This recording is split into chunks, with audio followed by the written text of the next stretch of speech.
Star అవ్వాలంటే అదృష్టం ఉండాలి, నటుడు అనిపించుకోవాలంటే మాత్రం ప్రతిభ కావాలి. స్టార్గా మెరుస్తూ నటుడుగా అలరించాలంటే మాత్రం అంతకు మించి ఇంకేదో కావాలి.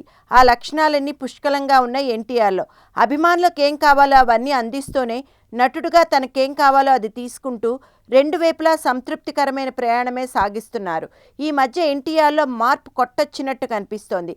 ఆ మార్పు ఫలితమే టెంపర్, నాన్నకు ప్రేమతో, జనతా గ్యారేజ్ సినిమాల రూపంలో ప్రేక్షకుల ముందుకు వచ్చింది. జనతా గ్యారేజ్లో ఆ మార్పు మరింత కనిపిస్తోంది. నటన వారసత్వం అని ఎన్టీఆర్ నమ్మరు. నటనలోనే కాదు, ఏ రంగంలో అయినా వారసత్వం ప్రస్తావన నాకు నచ్చదు.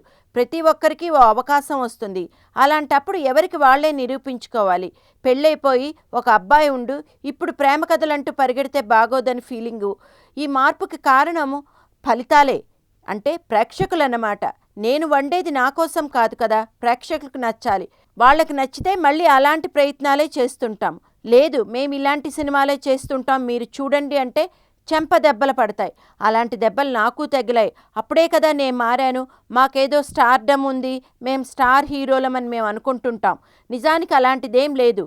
కానీ దాన్ని కూడా మనమే నిరూపించుకోవాలి. అలా నిరూపించుకోవాలంటే మంచి కథలు ఎంచుకోవాలి. నాన్నకు ప్రేమతో సినిమా కథ అదే కదా. అది నా సినిమాలా ఉండదు. కానీ నేనేం ప్రేక్షకుల్ని ముందుగా ప్రిపేర్ చేయలేదు. కష్టపడి తీసాం, ఎలాగున్నా మీరు చూడాల్సిందే అనలేదు. వాళ్ళకు నచ్చింది, చూశారు అన్నారు.